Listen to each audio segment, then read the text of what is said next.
अस्सलाम वालेकुम नाजरीन, मेरा नाम है रानिया खालिद और मेरा ताल्लुक़ सरज़मीन औलिया मुल्तान से है।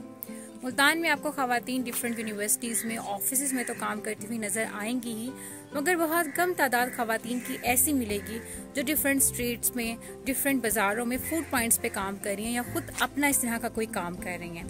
मुझे मुल्तान में बहन जी के खाने के नाम से एक फूड पॉइंट के बारे में पता चला जो कि खातून चलाती हैं, तो मैं काफ़ी क्यूरियस हो गई कि इस नाम के पीछे की कहानी क्या है, खुद इन खातून की कहानी क्या है। यकीनन आपके जहन में भी काफ़ी क्वेश्चंस आ रहे होंगे, तो इन सब के जवाब जानने के लिए हम उन्हीं के पास चलते हैं। So let's go. जी, मैं इस वक्त मौजूद हूँ मुल्तान बोसन रोड पे बहन जी के खाने के सामने। यहाँ पे काफ़ी स्टूडेंट्स भी नाश्ता करने के लिए आए हुए हैं। काफ़ी फेमस नाश्ता पॉइंट बन चुका है यहाँ का। इसके अलावा इस नाम के पीछे की कहानी क्या है, जो सवालात हमारे जहन में थे, इन सब के बारे में इन्हीं से जानते हैं।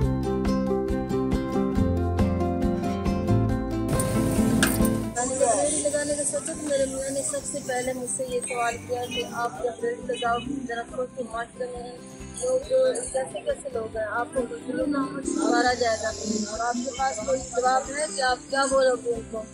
तो बस मैं सोच में पड़ गई।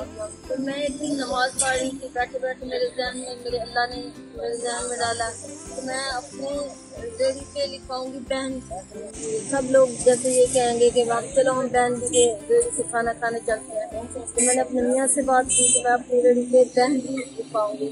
तो वो हंसने लगे कि ये क्या बात है बहन जी। मैंने कहा नहीं, आपको अल्लाह पे यकीन है।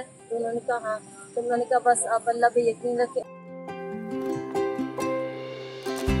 वैसे तो ढाबों पे नहीं जाते यूजली, लेकिन जब भी तुम ऐसी जगह चूज़ करते हो तो हम लोग इस जगह को प्रेफर करते हैं। और एक तो हमें अच्छा लगता है कि यहाँ पे फीमेल काम कर रही हैं, इसे चला रही हैं और एज अ फीमेल हम उन्हें सपोर्ट करते हैं। और एक तो खाना भी बहुत अच्छा है और कन्वीनियंट लगता है, यहाँ पे माहौल कन्वीनियंट लगता है। मैं अपनी बहनों को यही पैगाम देना चाहूँगी कि घबराएं मत। कोई भी काम हो, कोई भी मुश्किलात हर काम में आती हैं, लेकिन घबरा के पीछे नहीं हटना चाहिए।